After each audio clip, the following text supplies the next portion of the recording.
Grace and peace, everyone. This is yours truly here once again.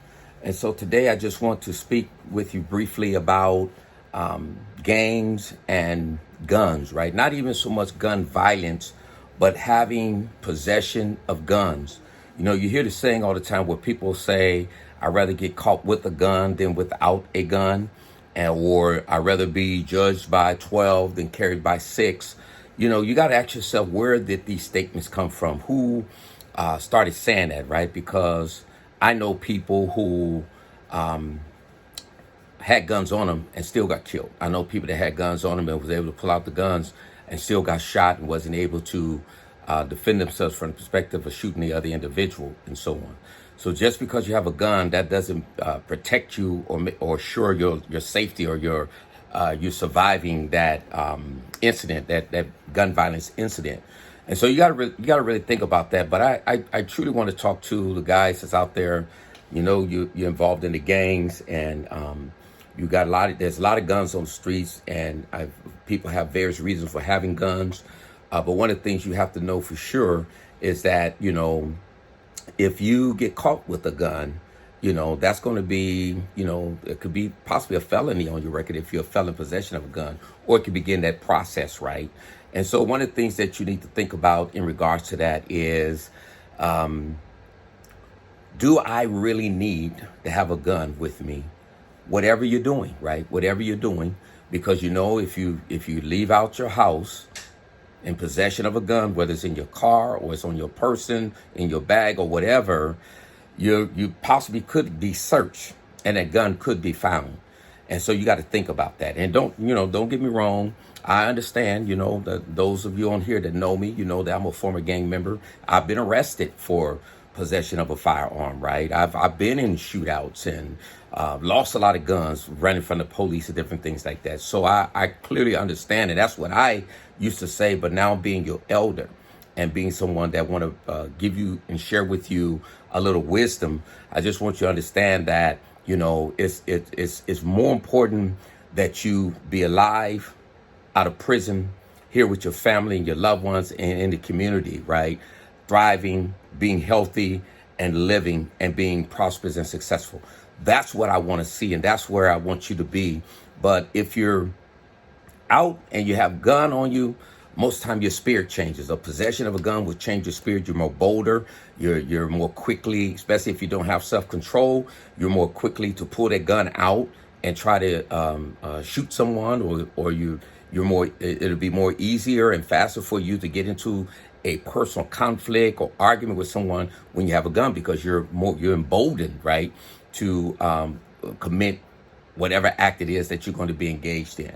And so whether you get in a car, or whether you're walking down the street on a bike, or whatever, in your house or wherever it is, you're taking a high risk of having these guns on you. And so, you know, nowadays there's so many guns on the streets that law enforcement know that if they stop you, they probably will find a gun. So they will pat you down, they will pat your car down, and so on, looking for a gun, right? And so, and if they find one, you know, you can get, I know people got a lot of time. I got a homeboy that did 25 years in prison for being in a car with someone that had a gun. It wasn't even his gun, right? And he wasn't going to snitch, so he ended up doing 25 years. He got 25 years to life for it. Of course, he got struck out on that, but that's one of the extreme scenarios that I know about.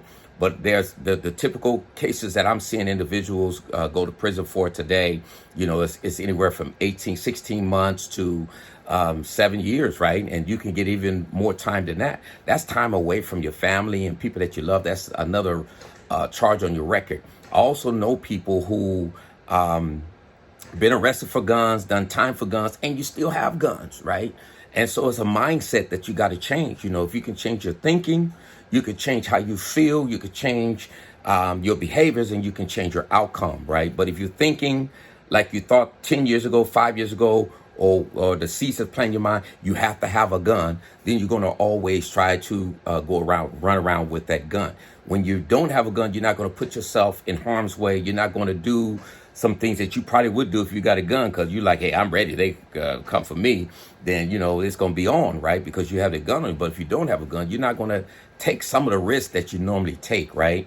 And so I want to encourage you all to think about that when you're out there involved in the stuff that you're involved in. I know you have your guns in your backpack. I know you have them on you and you try to hide them in your car. And sometimes the police search your car and they don't find it. I know that. I hear about those stories and things like that. But let me just tell you this. You're risking yourself. You're risking the people that's around you. And you're eventually you can end up in prison with a longer record rap sheet, right? That can harm you later on when you want to rebuild your life. See, I'm older, so there's some things I can share with you. When you get your life together and when you're trying to make change, that record will follow you, right?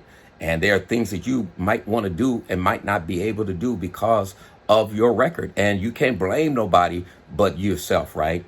And let me tell you, I understand and I know that, you said, well, I was in the car and it wasn't my gun. You know what I mean? Well, if that's the case, then your homie, if he really loved you and he's really a down homie, then he should take the rap for that, right? And tell courts and the judge and whoever else is charging, prosecutor, that, hey, that was my gun, right? That was my gun, and charge me. They didn't know nothing about it. That's what they should be doing if they're really truly your homies and so on.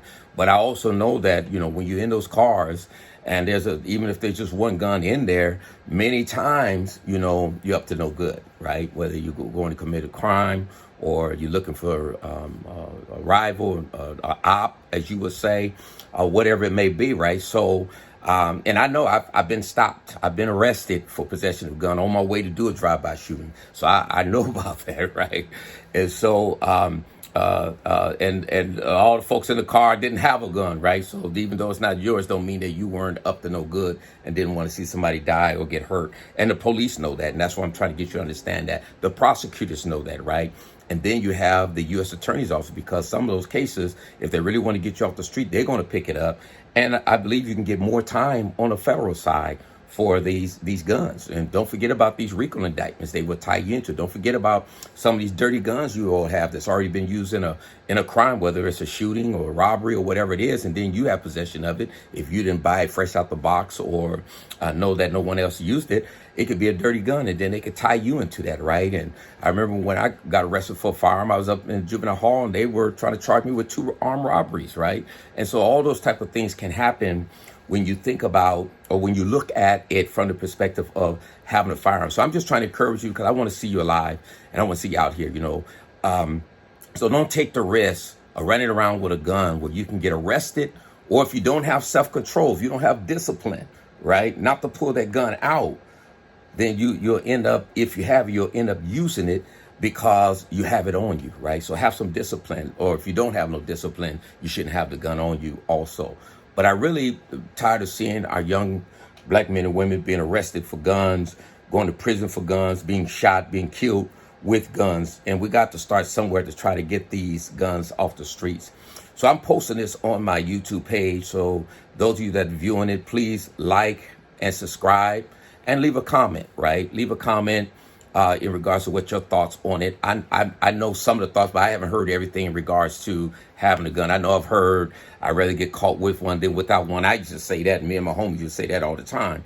And but a new one that I've been hearing for the past few years is I'd rather be judged by 12 than carried by 6, right?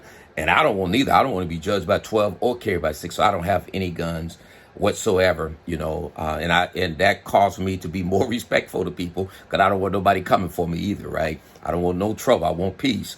And so you have a different mindset when you understand that, right? And so that's all I'm trying to do is encourage you to get rid of the guns. You don't need to carry it with you. You don't need to have it with you in your car or anywhere else. And when it does, take responsibility for it, right?